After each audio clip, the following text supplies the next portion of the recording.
नमस्कार। मैं भारत से आप सभी का स्वागत करता हूं हमारे YouTube channel crack facts Z में। हमने विष्णु खरे की पिछली कविता को पढ़ लिया था जो कि थी एकम, और आज हम पढ़ेंगे उनकी अगली कविता सत्य।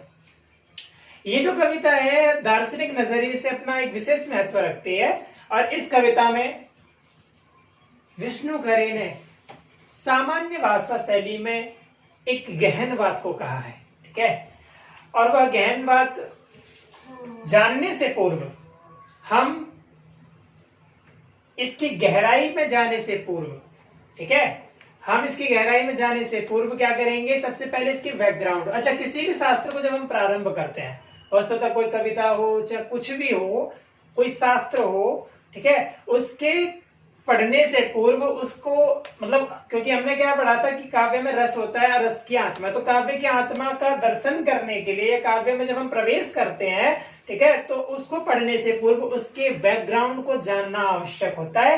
ठीक है, उसकी पृष्ठभूमि को जानना आवश्यक होता है। तो अब हम पहले इस कविता को प्रारंभ करने से पूर्व उस विषय में जानेंगे कि वस्तुतः कॉन्सेप्ट क्या चल रहा है। तो कहने का मतलब ये है कि कॉन्सेप्ट क्या था कि संस्कृत साहित्य का एक ग्रंथ है महाभारत, ठीक है, रामायण के बाद का दूसरा ग्रंथ, जो कि लौकिक संस्कृत साहित्य का द्वितीय ग्रंथ माना जाता है, और उसके रचयिता हैं महर्षि वेदव्यास। ठीक है, उस महाभारत की स्टोरी आप सभी को भली भांति पता होगी कि वहां पर क्या क्या हुआ था। ठीक है, बी.आर. चोपड़ा ने बहुत प्यारा सा महाभारत आपको दिखाया, और आज तक अभी जो लॉकडाउन का समय था वो सारा का सारा समय महाभारत में लोगों ने बिता दिया और काफी महसूस किया उसको। ठीक है, तो उस महाभारत में जब युद्ध की समाप्ति होती है, युद्ध की समाप्ति के पश्चात युधिष्ठिर का राज्याभिषेक होने वाला होता है, और होता कहाँ पे, तो कहता है कि खांडवप्रस्थ में। खांडवप्रस्थ यानी इंद्रप्रस्थ।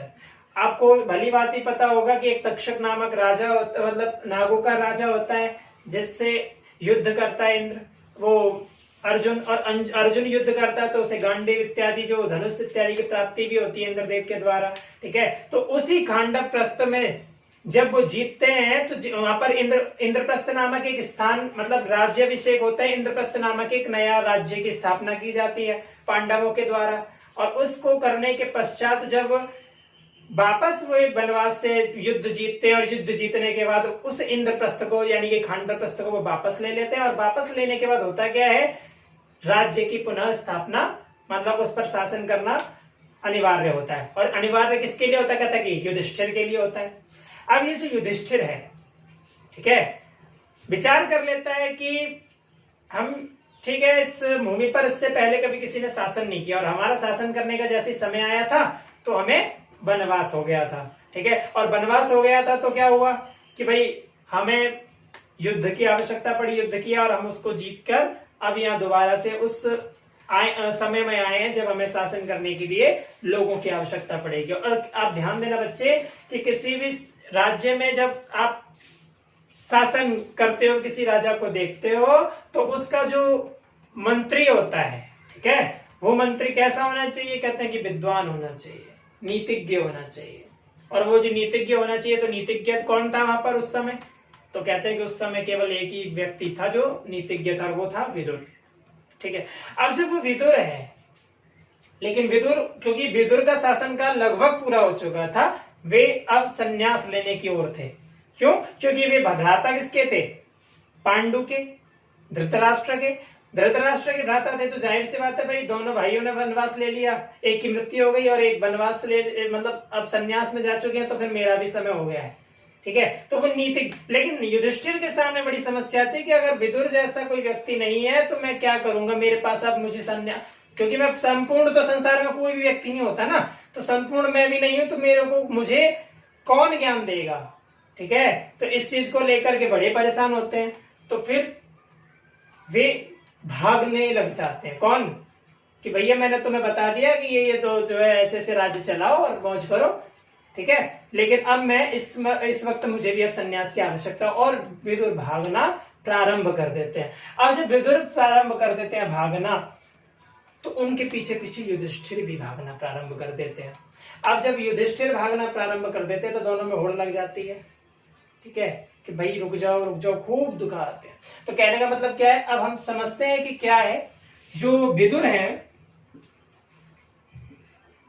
ठीक है, ये जो विदुर कैरेक्टर है, वस्तुतः तो ये नीतिज्ञ थे उस टाइम, लेकिन ये जो विदुर हैं ये क्या है इस समय यहाँ पर, अब इनको हम प्रतीकात्मक रूप में प्रयोग करेंगे। तो विदुर क्या है, वस्तुतः विदुर क्या है, सत्य है, ठीक है। और उसके बाद जो, यानी कि सत्य का मतलब यहां पर है लक्ष्य, ठीक है। और जो युधिष्ठिर है,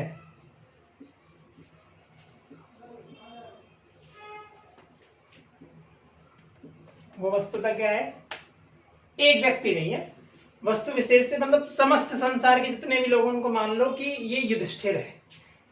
वस्तुतः युधिष्ठिर शब्द का अर्थ होता है युद्ध में स्थिर रहने वाला, इसीलिए उनका नाम था युधिष्ठिर।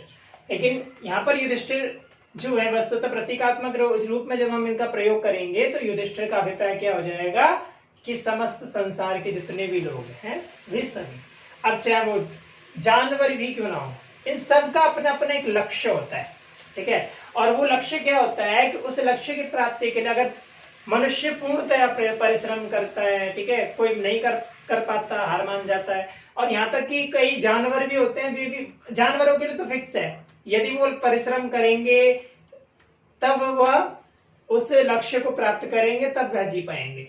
आपने यहाँ तक कि बागी मूवी देखी होगी, तो बागी पहली जो पिक्चर है उसमें क्या है कि जब वो जाता है टाइगर श्रॉफ, जब उसके पास जाता है तो वहां पर एक कहानी सुनाता है, कहता है कि एक रात को वो एक व्यक्ति निकलता है और एक रात को शेर भी निकलता है कि मुझे भूखा मर जाऊंगा, ऐसे ऐसे करके कॉन्सेप्ट आता है ना। तो मतलब वो क्या है, उनका लक्ष्य है कि यदि हिरण गया और अगर शेर को खाना नहीं मिला तो वो वैसे मर जाएगा, हिरण को अगर घास नहीं मिली तो वो वैसे मर जाएगा। तो दोनों के लिए एक लक्ष्य है, पर दोनों में से जो मेहनत करता है वही जीतता है, ठीक है। तो यहाँ पर भी वही कॉन्सेप्ट है। कहने का मतलब क्या है कि ये जो सत्य है वस्तुतः ये सत्य क्या है, लक्ष्य है, और लक्ष्य की प्राप्ति के लिए मनुष्य को पूर्ण परिश्रम करना अनिवार्य है। सामान्य भाव ये है। अब हम कविता को पंक्तिबद्ध होकर पढ़ते हैं, कहते हैं कि जब हम सत्य को पुकारते हैं तो वह हमसे परे हटता चला जाता है, ठीक है। तो हम जब सत्य को पुकारते हैं तो वह हमसे परे होता चला जाता है। अब यहाँ पर दृष्टांत देता है, मतलब जैसे कि अगर हम कभी किसी लक्ष्य को प्राप्त करने के लिए, जैसे हमारा कोई लक्ष्य है, हम जिस लक्ष्य की प्राप्ति करना चाहते हैं, वस्तुतः हम उस लक्ष्य को सबसे पहले हम, अच्छा छोटे छोटे बच्चे भी होते हैं, उनका लक्ष्य भी होता है। कई बच्चे मैंने देखे हैं जिनके अंदर बचपन से ही पढ़ने की लगन होती है, और कई बच्चे भी होते हैं जो बचपन से खेलने में लगे रहते हैं, कूदते फांदते रहते हैं, और वस्तुतः उनके अंदर भी एक लगन होती है और वो क्रिकेटर इत्यादि बनते हैं बहुत बड़े होकर के, ठीक है। और कई बच्चे बहुत बड़े बड़े IAS ऑफिसर इत्यादि बन जाते हैं, मतलब सबके बचपन से निर्धारित हो जाते हैं। और ये चीज हमारी निर्धारित कौन करता है, ये हमारी गतिविधियां निर्धारित करते हैं कि हमें करना क्या है। क्यों? क्योंकि हमारी हरकतों से पता चल जाता है कि हम क्या करने वाले हैं, कैसे बनेंगे, ठीक है। और कवि कहता है कि जब हम सत्य को पुकारते हैं तो वह हमसे परे हटता चला जाता है, मतलब कि जब हम किसी लक्ष्य को अपनाते हैं, ठीक है, तो वह हमसे दूर चला जाता है। मतलब आप ध्यान देना बच्चे कि कोई भी व्यक्ति इस संसार में बिना परिश्रम के कभी भी कुछ नहीं कर सकता। वो भाग्य वाला ही व्यक्ति है अंबानी का बेटा, जिसने अपने पिता के केवल अपने पिता के परिश्रम से इतने शौर्य को प्राप्त कर लिया। लेकिन यदि पिता, जब उसके पिता, भगवान ना करे कि जाएं, लेकिन यद्यपि कभी परलोक के लिए जाएंगे तो उसके पिता को भी, जो उसका पिता का कारोबार था उसको चलाने के लिए भी उसको भी बुद्धि का प्रयोग करना पड़ेगा और उसे भी परिश्रम करना पड़ेगा, ठीक है। तो मतलब परिश्रम तो इस संसार में सबके लिए कंपलसरी है, और लक्ष्य की प्राप्ति करना परिश्रम से ही सिद्ध हो सकता है, ठीक है। तो कहता है कि जब हम सत्य को पुकारते हैं तो वह हमसे दूर हटता चला जाता है। अब इसी को कवि कहता है कि दृष्टांत के माध्यम से समझाता है, चूंकि इसलिए यहाँ पर दृष्टांत अलंकार है। तो दृष्टांत क्या है, तो हमने काफी पढ़ा था, मतलब अभी बताया था कि वह दृष्टांत क्या था, कि महाभारत का है। तो कहता है कि जैसे गुहारते हुए युधिष्ठिर के सामने भागे थे विदुर और भी घने जंगलों, ठीक है। गुहारने का मतलब पुकारते हुए, तो कहा कि पुकारते युधिष्ठिर के सामने से। तो युधिष्ठिर खूब चिल्ला रहे थे कि रुकिए स्वामी रुकिए, खूब चिल्लाया उन्होंने, और विदुर भाग निकले। अब जब विदुर भागे तो ये जो घने जंगल हैं, ये जो घने जंगल पद है, वस्तुतः ये जो घने जंगल प्रयोग है ये क्या है, विकट परिस्थितियां और गहराई है। ठीक है, तो कहा कि वो मतलब कहने का मतलब क्या है कि बूंद बूंद से जिस प्रकार घड़ा भरता है उसी प्रकार छोटे छोटे लक्ष्यों को प्राप्त करके एक विशेष लक्ष्य, परम लक्ष्य की प्राप्ति होती है। ठीक है, मतलब कोई भी व्यक्ति डायरेक्ट अगर ऊपर वाली सीढ़ी पर चढ़ने का प्रयास करेगा तो वह कभी नहीं कर सकता। ठीक है, उसको परिश्रम करके चढ़ना पड़ेगा, चढ़ने के बाद सबसे ऊपर वाली सीढ़ी पर वह चढ़ पाता है। ठीक है, तो कहने का मतलब क्या हुआ कि भागे थे विदुर और भी घने जंगलों में, अर्थात विदुर भागे थे, अर्थात जो हमारा लक्ष्य है वह हमसे और विदुर भागता चला जाता है। और कहता है कि सत्य शायद यह जानना चाहता था कि उसके पीछे हम कितनी दूर तक भटक सकते हैं। अच्छा, आपने देखे होंगे कि जो व्यक्ति, आपने सुने होंगे और इंग्लिश की कई सारी किताबें भी हैं जिनमें मोटिवेशनल, मतलब जो हमें मोटिवेट करती रहते हैं कि आपको परिश्रम करना चाहिए, एक्सेट्रा एक्सेट्रा। बहुत सारी इंग्लिश में किताबें मिल जाती हैं, हिंदी में मिल जाती हैं, यहाँ तक कि संस्कृत के तो सारे ग्रंथों में ये चीजें बहुत सारी मिलती है कि मनुष्य परिश्रम करने से बहुत ज्यादा बुद्धि भी प्रखर होती है और मनुष्य को बहुत सारे लाभ होते हैं इत्यादि। संस्कृत के तो महान ग्रंथों में सब कुछ मिलता है। ठीक है, तो कहता है कि सत्य शायद यह जानना चाहता था कि उसके पीछे हम कितनी दूर तक भटक सकते हैं। यहाँ तक कि हर व्यक्ति प्रयास, कहता है कि हर व्यक्ति प्रयास नहीं कर पाता, और जो व्यक्ति प्रयास नहीं कर पाता वो हार मान जाता है। हार मानने के बाद वो क्या करता है, फिर दोबारा से उसको वहीं से प्रारंभ करना पड़ता है। ठीक है, लेकिन जो व्यक्ति प्रयास निरंतर करता है, ठीक है, यहाँ तक कि आप इसको इस प्रकार समझ सकते हैं कि जैसे आपने अपने शरीर को ताकतवर बनाने के लिए, अपनी कैपेसिटी को बढ़ाने के लिए, जो शरीर की क्षमता होती है उसको बढ़ाने के लिए आपने पहले दिन एक्सरसाइज की, ठीक है, बहुत सारी नहीं की, कम से कम 10 मिनट की। ठीक है, उसके बाद आपने अगले दिन 20 मिनट कर ली, ठीक है, अगले दिन 30 मिनट की, और जो करते करते आपने जो बढ़ा, तो उससे पहले जो 5-7 दिन थे वो आपके शरीर को खूब दर्द देंगे। ठीक है, लेकिन उसके बाद जो दर्द है वो समाप्त हो जाएगा और उसके बाद आपकी शरीर की क्षमता बढ़ती चली जाएगी। लेकिन वो तभी बढ़ेगी जब आप निरंतर प्रयास करते चले जाएंगे। ठीक है, और कवि कहता है कि सत्य शायद यह जानना चाहता था। ठीक है, तो ये जो आपने मेहनत की थी अपने शरीर के साथ, ये मेहनत तो तब समाप्त हो जाएगी जब आप अपने आप को, जिस दिन आप नहीं करोगे तो उस दिन आपके शरीर को महसूस होने लग जाएगा कि आज हमें कुछ आवश्यकता है। ठीक है, तो कहने का मतलब क्या है कि सत्य भी यही जानना चाहता था कि आप उसके पीछे कब तक लगे रहोगे। ठीक है, लुई अंडरटेकर लोग वर्ल्ड हैवीवेट चैंपियनशिप नहीं जीत जाती।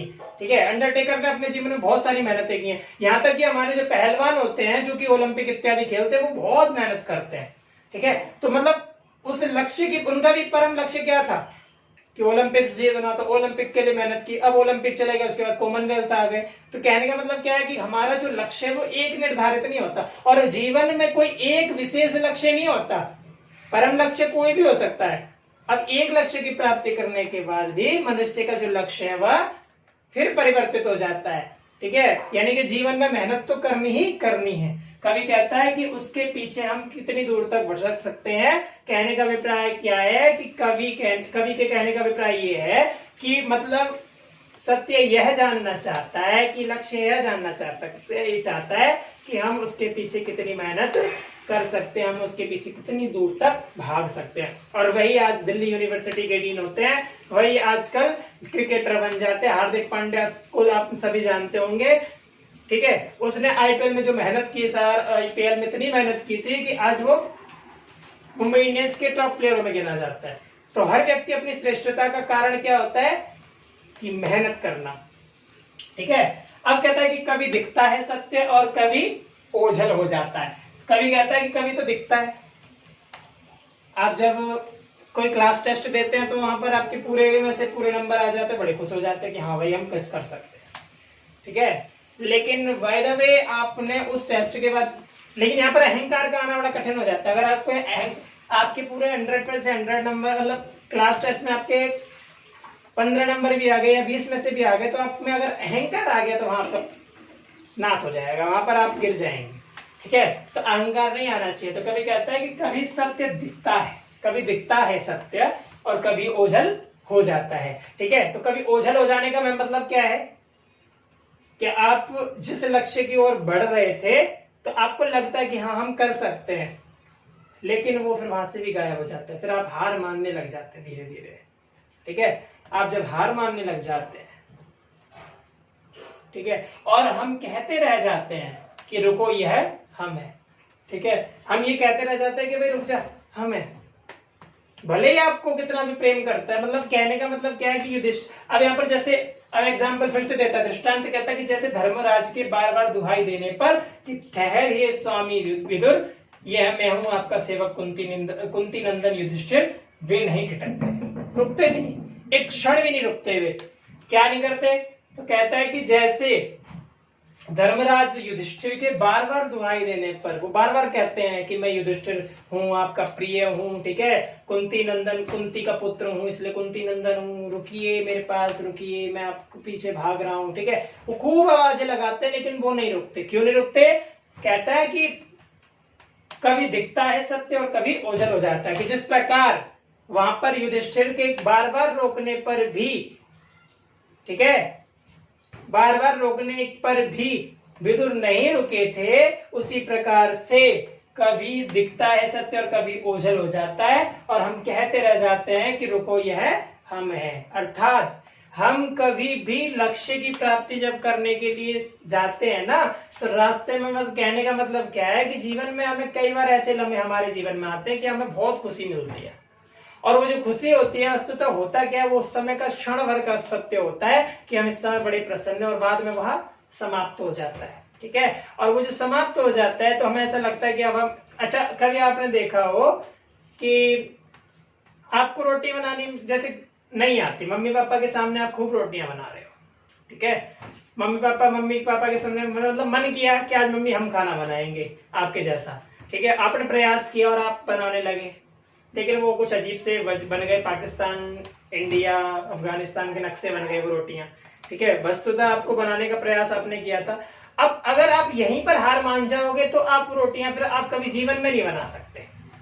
न जाने कितने और साल लग जाए आपको रोटियां बनाने के लिए, लेकिन अब जब आपने वो रोटियां टेढ़े मेढ़ी बना दी ना, उसके बाद अब आपके मन में क्या आएगा कि हाँ भाई, तो क्या कहा, कभी दिखता है सत्य, यहां पर क्या हुआ कि हमें, लेकिन हमने जैसे भी बनाया उसमें हमें क्या मिला, खुशी मिली, अब क्या हुआ हमारे मन में बहुत ज्यादा मतलब और ज्यादा उत्साह उत्पन्न हो गया, लेकिन वो उत्साह उस समय समाप्त हो गया, तो क्या हुआ, कभी ओझल हो जाता है, ठीक है, ओझल हो गया, अब आप घर पे गए, मम्मी पापा किस दिन घर से बाहर चले गए थे और वस्तुतः वो गलती से भूल गए पैसे देना भी आपके, और आपके पास कुछ नहीं है, अब क्या हुआ कि जब वो पैसे देना भूल गए ना, तब आपने पूर्ण प्रयास किया और आपने खुद रोटियां बनाई और वो गोल गोल बनाई कि हम भी बनाकर देखते हैं, ठीक है, और वो गोल गोल जब रोटियां बन गई तब आपको लगा कि हाँ हमने बना ली, लेकिन फिर आप भूल गए कि कैसे हमने बेली थी, क्या हुआ था, कैसे हमने मतलब क्या किया था, और वो जो भूल गए ना, ठीक है, वो जो आप भूल गए उसको मतलब बनाना जो भूल गए आप, तो फिर ये क्या था, कहने का मतलब ये उसी प्रकार हुआ जिस प्रकार से सत्य दिखता है, और दिखने के बाद मतलब लक्ष्य क्या होता है हमारा, कि हम कभी एक लक्ष्य को प्राप्त कर लें, उसके बाद वो लक्ष्य और ऊपर उच्च कोटि पर चला जाता है। आपने वे देखे होंगे जिनकी 50-95 हजार रुपए तनख्वाह होती है पर उनको उससे संतुष्टि नहीं होती, ठीक है, मेरे एक जानने वाले हैं, उनका बेटा यानी कि मतलब बेटा ही है उनका, और वो क्या करता है, मेट्रो में ड्राइविंग थी उसकी, लेकिन उसको उससे संतुष्टि नहीं थी, उसकी 80,000 के आसपास इनकम थी और वो उसको इससे संतुष्टि नहीं हुई, उसने पता नहीं किसी अन्य विषय का फॉर्म भरा, ठीक है, तो मतलब लोगों को अपने उस लक्ष्य से, कई लोग आपने देखे वो संतुष्ट नहीं होते, और कुछ लोग होते हैं कि उनको जितना मिल रहा है वो उसी में खुश हो जाते हैं। तो यहाँ पर कभी का कहने का अभिप्राय ये है कि सत्य कभी या तो दिख जाता है और कभी ओझल हो जाता है, ठीक है, और हम कहते रह जाते हैं कि रुको स्वामी यह हम है। अच्छा, हम से क्या अभिप्राय है कि हम है, तो मतलब आपको पता है कि इस समय तो बिल्कुल सरकारी नौकरी को पाना, इस समय इतना ज्यादा कंपटीशन है संसार में कि आप सरकारी नौकरी पाना आपके लिए आसान नहीं है, ठीक है, लेकिन जिसके अंदर क्वालिटी होती है, ठीक है, योग्यता होती है, उसका सिलेक्शन ही होता है और वो भी बड़ी मुश्किल से होता है, ठीक है, तो ध्यान देना बच्चे, कहता है कि ये जो सत्य है अर्थात जो लक्ष्य है वो किसी के परिचय की रक्षा नहीं करता। मैंने आपको अभी एग्जाम्पल दिया था अंबानी का, ठीक है। तो आप किसी के अब अंबानी के बेटे हैं, भली बात ही, लेकिन अगर आपको कुछ नहीं आता ना तो वो आपकी रक्षा नहीं कर, आप अगर परिश्रम नहीं करोगे ना तो बाप का जितना भी कारोबार था वो सब डूब जाएगा यदि आप मेहनत नहीं करोगे तो, ठीक है। तो किसी के परिचय की रक्षा नहीं करता। और लक्ष्मी यानी कि जो पैसा है वो किसी के परिचय की रक्षा नहीं करती। हमारे यहाँ संस्कृत एक कवियों में बाणभट्ट ने खूब भली प्रकार से कहा है कि लक्ष्मी कभी किसी के परिचय की रक्षा नहीं करती। उसी प्रकार ये लक्ष्य भी है, ये जो सत्य है ये किसी के परिचय की रक्षा नहीं करता, ठीक है। यह मैं हूं आपका सेवक कुंती नंदन युधिष्ठिर, वह नहीं ठहरते, ठीक है। यहाँ पर बार बार में पुनरुक्ति प्रकाश अलंकार है, भाग्यते विदुर में दृष्टांत अलंकार है वस्तुतः इस पूरे के पूरे पैराग्राफ में, क्योंकि दृष्टांत और दूसरे पैराग्राफ में भी दृष्टांत अलंकार है, ठीक है। और अब पढ़ते हैं हम तीसरा। वस्तुतः सत्य को यहाँ पर मानव के रूप में दिखाया है इसलिए मानवीकरण अलंकार है, ठीक है। और अब हम पढ़ेंगे तीसरा पैराग्राफ जिसमें क्या कहता है कि यदि हम किसी तरह युधिष्ठिर जैसा संकल्प पा जाते हैं तो युधिष्ठिर का संकल्प, यहाँ पर उपमा अलंकार का प्रयोग है कि युधिष्ठिर जैसा संकल्प यानी युधिष्ठिर के समान संकल्प। युधिष्ठिर का जो मतलब लक्ष्य था वस्तुतः क्या था, विदुर को रोकना और उनसे सत्य को खोजना। लेकिन हमारा जो वहां पर हमारा जो लक्ष्य वस्तुतः वो क्या है, जो भी होता है सबका अपना अपना लक्ष्य होता है, वहां पर अलग सत्य से अभिप्राय है लक्ष्य से, ठीक है। तो कहता है कि यदि हम किसी तरह युधिष्ठिर जैसा संकल्प पा जाते हैं, कि यदि हम युधिष्ठिर के समान संकल्प वाले हैं, ठीक है, तो एक दिन पता नहीं क्या सोचकर रुक ही जाता है सत्य, ठीक है। युधिष्ठिर के समान यदि हम संकल्प को प्राप्त कर लें या युधिष्ठिर के समान दृढ़ निश्चय हो जाएं कि अगर युधिष्ठिर भाग रहा है, मतलब विदुर भाग रहे हैं तो वो भी उनके पीछे निरंतर लगे हुए हैं, तो जो सत्य है वो भी क्षण भर के लिए रुक जाता है, क्या सोचकर, ठीक है। आपने देखा होगा, भली बातें जानते होंगे कि हमारे जो संविधान के निर्माता जिनको माना जाता है वस्तुतः वे हैं भीमराव अंबेडकर, ठीक है, डॉक्टर भीमराव अंबेडकर। उनकी कहानी के विषय में आप जानते होंगे, यहाँ तक मेरा ख्याल है। तो उनके भाई बहन थे छोटे छोटे और वे सबसे बड़े थे, घर में माता थी नहीं, पिता थे। और होता क्या था कि शाम को खाना सबका वही बनाते थे, तो शाम को 7 बजे खाना बना करके वे 12 मतलब सो जाते थे। भाई बहन आकर के जब शांति हो जाती थी तो 12 बजे उठ करके सुबह 4 बजे तक पढ़ते थे और उसके बाद फिर सो जाते थे पुनः। और पढ़ते कहाँ थे आपको बता दूं, घर के बाहर जो पहले जो पीली पीली लाइटें जलती थी उस लाइट में, अब चाहे वो सर्दी का मौसम हो, अपने बाहर गेट के आगे बैठ करके उस पढ़ते थे, ठीक है, ठीक है। तो वो दृढ़ निश्चय थे। और देख लो आज ऐसी नामी हस्ती हैं जिनको आज भारत में हर व्यक्ति पूछ सकता है, हर व्यक्ति को पता है कि डॉक्टर भीमराव अम्बेडकर कौन थे। कहने का मतलब क्या है कि यदि हम संकल्प कैसा पा जाए, युधिष्ठिर के जैसा, यदि हम पूरी तरह अड़ जाएं कि हाँ हमें ये चीज करनी है तो करनी है, तो कहता है कि तो एक दिन पता नहीं क्या सोचकर रुक ही जाता है सत्य, ठीक है। सचिन तेंदुलकर, यदि सचिन तेंदुलकर जैसे व्यक्ति को जब शुरुआत में जब उसने खेलना प्रारंभ किया था तो कुछ एक मैचेस में वो ठीक से नहीं खेल पाया, तो भाग्य की बात है कि अगर वो नहीं करता मेहनत, ठीक है, अगर वो मेहनत नहीं करता तो आज इतनी बड़ी महारथी नहीं होता कि जब मर्जी आए अपनी मर्जी से टीम में आए अपनी मर्जी से चला जाए। फिर उसका वही हाल हो रहा था जैसे युवराज सिंह हुए, हरभजन सिंह आदि, अश्विन आदि, ठीक है। लेकिन सचिन तेंदुलकर ने वो मेहनत कर दिखाई जिसकी वजह से उसने अपने विश्व में ऐसा नाम बना लिया कि अपनी मर्जी का मालिक है, जब मर्जी वह टीम में आ सकता था और जब मर्जी टीम से बाहर जा सकता था। तो क्या उसका लक्ष्य था ये, और उसने उस चीज को महसूस किया कि मेरी मेहनत में कहीं कमी अवश्य रह रही है, ठीक है, तो उसने की। तो कहता है कि तो एक दिन पता नहीं क्या सोचकर रुक ही जाता है सत्य, लेकिन वो पलटकर सिर्फ खड़ा ही रहता है, वह दृढ़ नहीं। लेकिन इतना पता है कि वह भी दृढ़ निश्चय है, उसका भी दृढ़ निश्चय है कि वो वापस नहीं लौटेगा एक भी क्षण। कहने का मतलब है कि आप उसके कितने भी नजदीक पहुंचते जाओ, वो आपसे दूर होता चला जाएगा, आपके लिए रुक जाएगा, ठीक है, आपके लिए वो थोड़ा रुक जाएगा, पर आपको वापस आकर हाथ दे दे ऐसा कुछ नहीं करने वाला। कहने का मतलब क्या हुआ कि आप कितना प्रयास करोगे वो आपके लिए रुक जाएगा। हो सकता है कि आप प्राप्त करने ही वाले हो, लेकिन ये नहीं है कि वो एक कदम आपके लिए पीछे हट जाए, और वो जो एक कदम वास्तव में यदि पीछे हट जाता है ना, तो भाग्य कहते हैं, उसे अवसर कहा जाता है, और वो अवसर हर व्यक्ति को नहीं मिलता।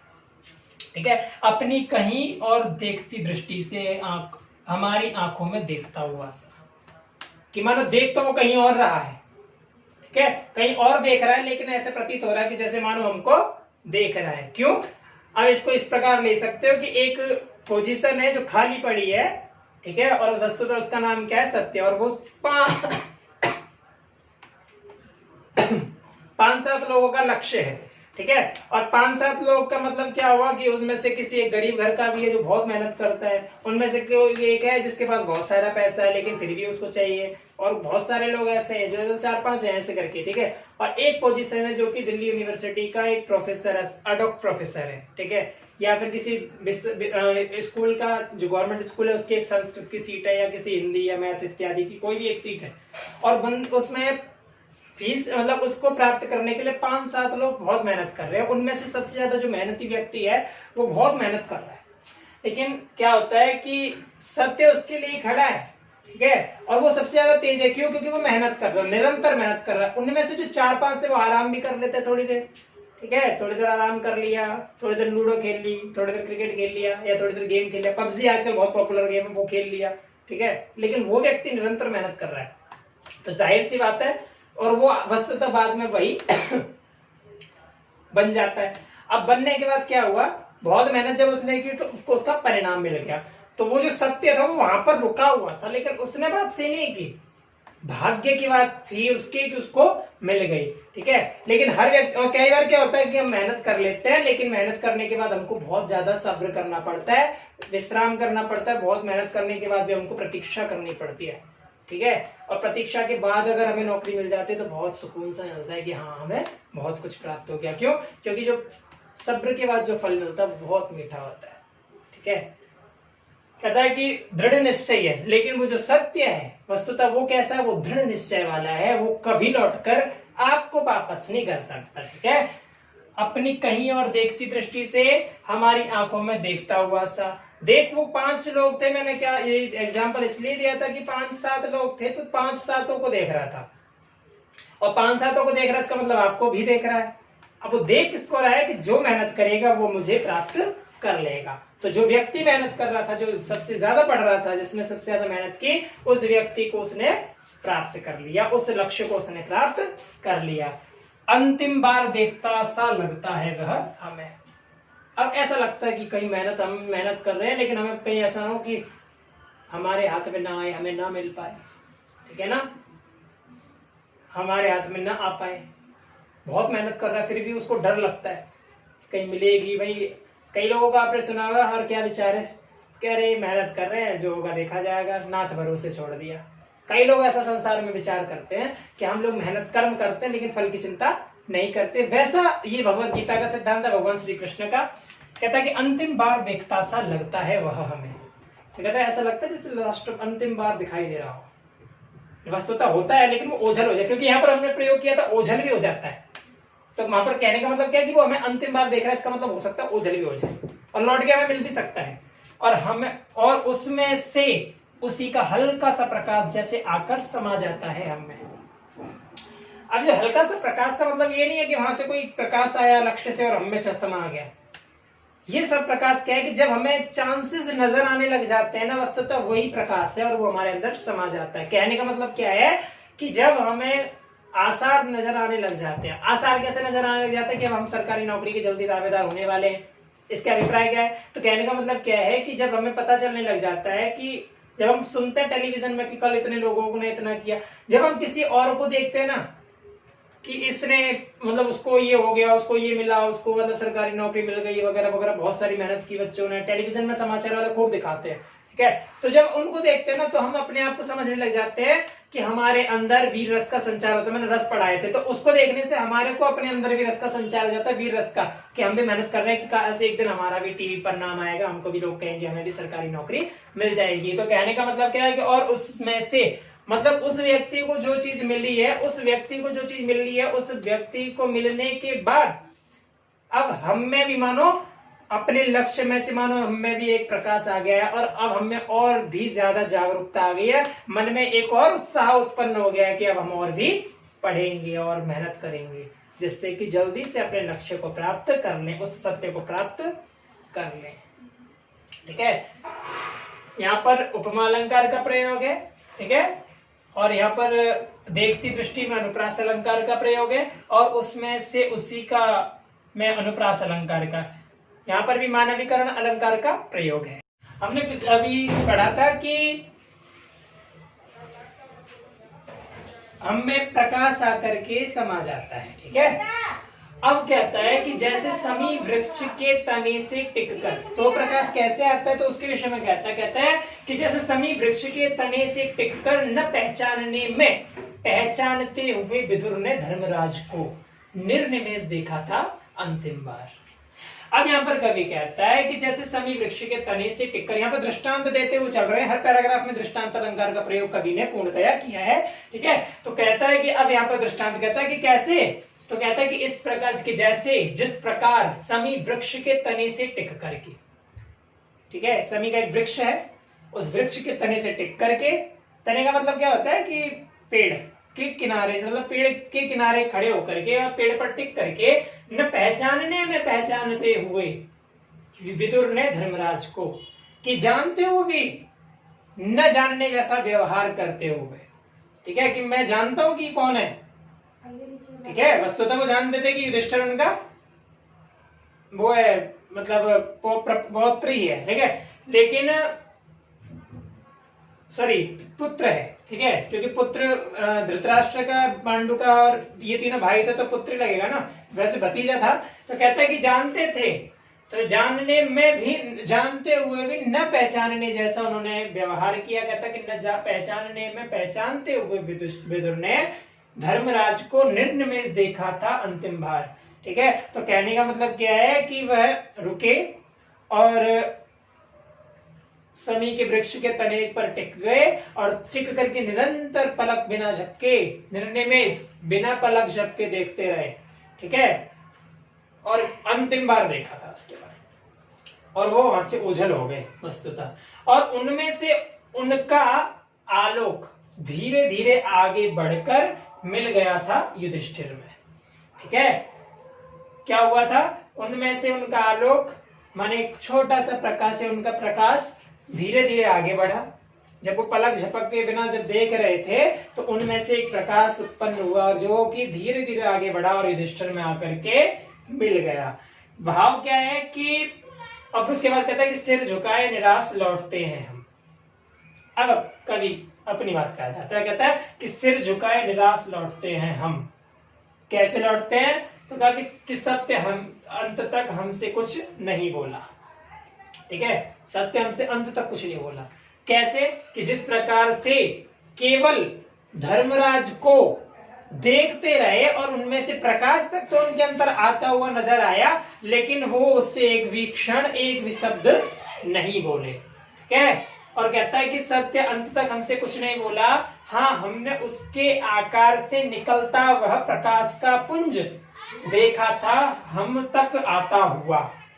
ठीक है, और वह हम में विलीन हुआ या हमसे होता हुआ आगे बढ़ गया, यह हम कह नहीं सकते। इसमें फुल डाउट है कि अब हमें पता नहीं है कि वो हमारे अंदर आया अथवा नहीं आया। भाव क्या है कि वस्तुतः हम जब दृढ़ संकल्प होता है ना, जब दृढ़ संकल्पी व्यक्ति होता है, वस्तुतः होता क्या है कि जब दृढ़ संकल्पी व्यक्ति होता है उसके साथ, मतलब कहने का मतलब क्या है कि जैसे समी वृक्ष के तने से टिककर न पहचानने में पहचानते हुए विदुर ने धर्मराज को निर्निमेष देखा था अंतिम बार। क्या मतलब हुआ कि हमसे जितनी भी मेहनत कर लें, ठीक है, हम अपने लक्ष्य को लक्ष्य की प्राप्ति के लिए हम पर्याप्त प्रयास कर लें, लेकिन कई बार क्या होता है हम उसको प्राप्त नहीं कर पाते। ठीक है, ऐसा प्रतीति होती है। कई बार हमें ऐसा लगता है कि हमें मिल जाएगा। ठीक है, हम लोग बस पहुंचने ही वाले हैं कि एकदम से वो क्या होता है कि हम कुछ ऐसी कमी रह जाती है जिसकी वजह से हम उसको प्राप्त नहीं कर पाते। तो कहता है कि उसके लिए दृढ़ संकल्प की आवश्यकता होती है, और फुल मेहनत के साथ साथ अगर आप संकल्पबद्ध हो जाओगे ना, तब आपको अत्यधिक आप ज्यादा मेहनत करने के बाद अपने फल को प्राप्त कर पाओगे। और कैसे, ताकि उनमें से उनका आलोक धीरे धीरे मिल गया था युधिष्ठिर में। वस्तुतः हुआ क्या कि हमने प्रयास तो खूब किए हैं और हर प्रयास हमको कोई ना कोई एक चीज नई सिखा करके जाता है।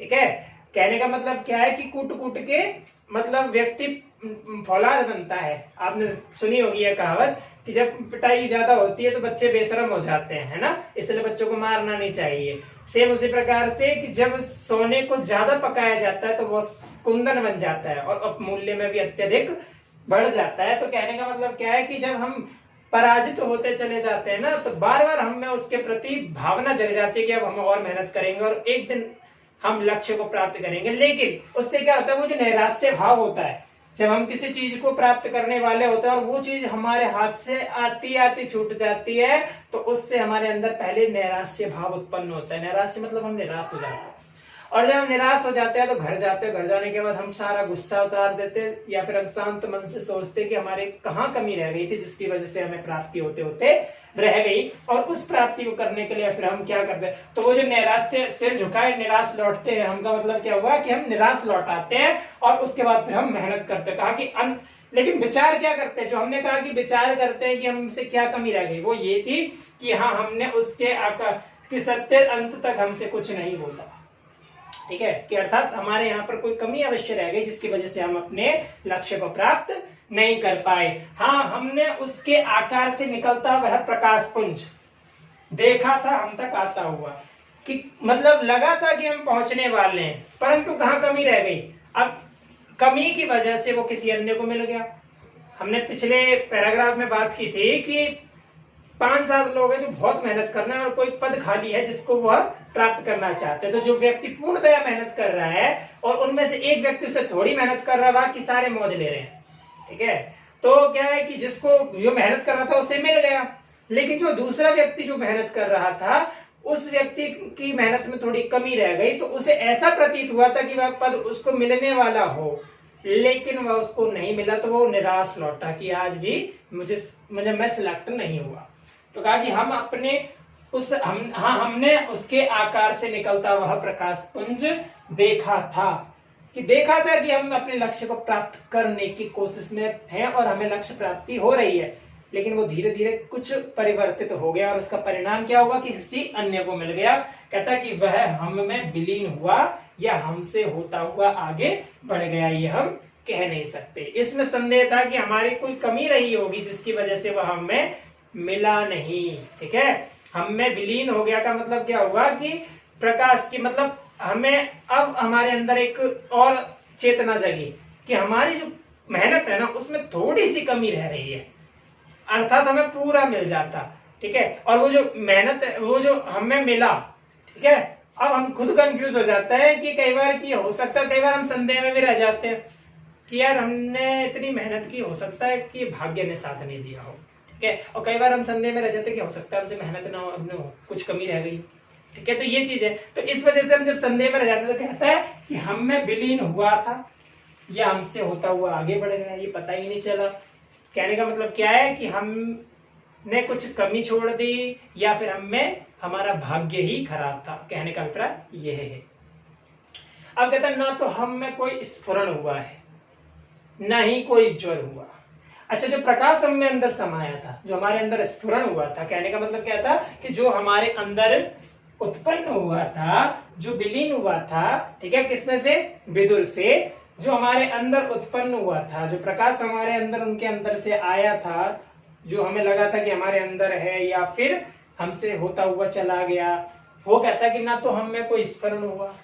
अब इसका बोध कैसे होता, कहता कि हम में कोई स्फुरण भी नहीं हुआ, हमें पता ही नहीं चला। स्फुरण का मतलब होता है ना एकदम रोमांच उठता है शरीर में, तो ना तो हमारे अंदर कोई रोमांच उत्पन्न हुआ।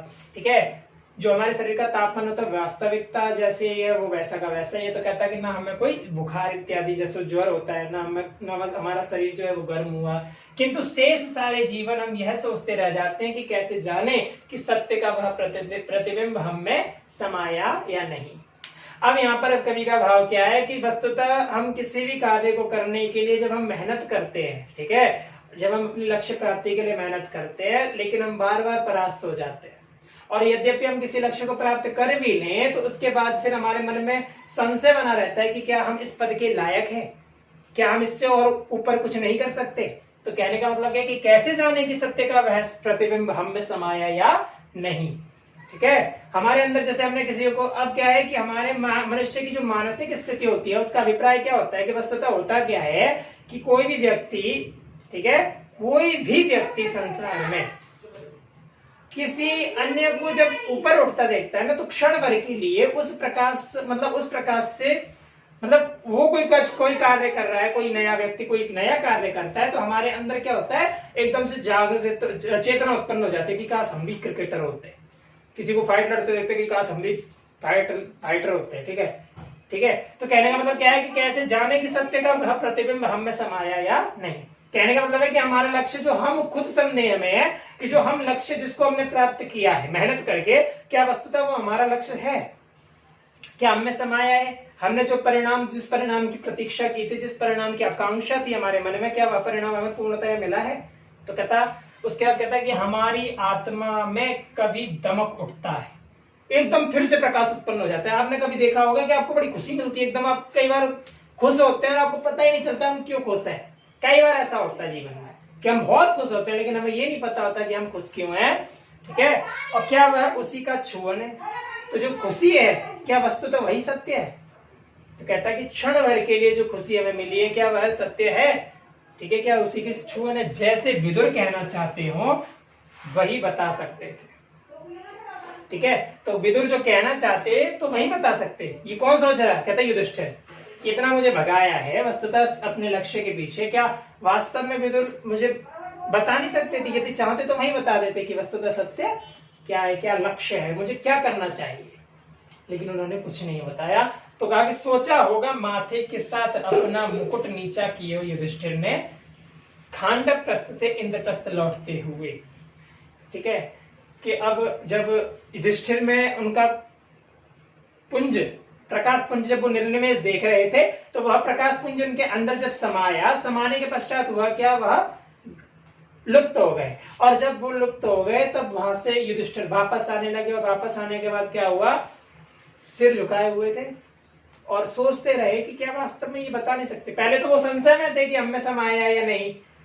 ठीक है, ये हमको छूकर निकल गया। उसके बाद हम में ना तो कोई, उन्हें पता ही नहीं चला कि कोई स्फुरण भी नहीं हुआ, ना कोई ज्वर हुआ, ना कोई, मतलब शेष सारे जीवन सोचते रह जाते हैं। ठीक है, और कहा कि क्या सत्य का प्रतिबिंब हमें समाया है या नहीं, ये सब मतलब ये सारी चीजें उनके मन में थी। कहने का मतलब क्या है कि मनुष्य का जो जीवन है ना, मनुष्य का जीवन केवल अहंकार के कारण पराजित हो जाता है। ठीक है, मनुष्य जो है वो केवल अहंकार के कारण कि मैं हूं। ठीक है, ये जो मैं की भावना होती है ये अहंकार होता है कि मैंने किया। ठीक है, और कई बार अहंकार के कारण मनुष्य अपने आप को पराजित करवा लेता है। कहने का मतलब क्या है कि यदि ये अहम को त्याग देते तो वस्तुतः लक्ष्य की प्राप्ति हो जाती है। ठीक है, मैं राजा हूं, राजा के अंदर ये भावना का होना ही अहंकार होता है। वस्तुतः आप राजा हैं, अपने आप तक रखिए, किसी अन्य के सामने इस चीज का उल्लेख ही मत करिए। ठीक है, तो कहने का मतलब क्या हुआ कि सोचा होगा माथे के साथ अपना मुकुट नीचा किए हुए युधिष्ठिर ने यही विचार किया होगा वस्तुतः कि सत्य के, क्या वास्तव में सत्य की खोज मैंने की है। वो खुद को उसको पता नहीं चला कि सत्य है। सामान्य व्यक्ति क्या करता है कि लक्ष्य तक पहुंच तो जाता है। ठीक है, सामान्य बात, ये सामान्य व्यक्ति पर किस प्रकार लागू होता है कि सामान्य व्यक्ति सत्य पर पहुंच जाता है लेकिन क्षण भर के लिए पहुंचता है, उसके बाद फिर वो वापस आ जाता है। क्योंकि सत्य का मतलब क्या है, व्यक्ति वस्तु स्थिति यह है कि आप ध्यान देना बच्चे कि एक व्यक्ति के जीवन में केवल एक विशेष लक्ष्य नहीं होता। ठीक है, कोई एक विशेष लक्ष्य नहीं होता। कहने का मतलब है कि जब आप लक्ष्य को प्राप्त करोगे तो उसके बाद लक्ष्य का स्तर बढ़ता चला जाता है। जिस प्रकार आप गिलास में पानी डालें तो एक बूंद पानी से आपकी प्यास नहीं बुझ जाती, उसके लिए आपको धीरे धीरे पानी पलटते और गिलास धीरे धीरे भर जाता है। उसके बाद आप धीरे धीरे उस गिलास को खाली करके अपनी प्यास को बुझा लेते हैं। उसी प्रकार धीरे धीरे लक्ष्य को भी प्राप्त करते हैं। छोटे छोटे लक्ष्यों से एक बड़े लक्ष्य की प्राप्ति होती है। आपने जितने भी महान हस्तियों को देखा होगा, जितने भी महान व्यक्तित्व हुए हैं, उन सभी ने पहले परिश्रम किया है और छोटे छोटे लक्ष्यों को प्राप्त किया है। यहाँ तक कि आपने MS धोनी मूवी देखी होगी। अब मुझे नहीं पता कि वस्तुतः की उसकी MS धोनी जो है अनटोल्ड स्टोरी, वो क्या उसकी वास्तविक घटना है, लेकिन यदि नहीं भी है तब भी वह जो मूवी है वो मनुष्य को बहुत प्रेरित करती है। कि कहने का मतलब क्या है कि जो व्यक्ति मेहनत करता है, धीरे धीरे लक्ष्यों को बनाता है, तब जाकर के एक महान मुकाम को हासिल करता है, महान व्यक्तित्व को हासिल करता है, महान परिश्रम के कारण महानता को प्राप्त होता है। ठीक है, अब कहता है कि अब कहने का तो कुछ बचा ही नहीं है। ठीक है, तो और उनमें और से उनका आलोक में अनुप्रास अलंकार है, धीरे धीरे में पुनरुक्ति प्रकाश अलंकार है।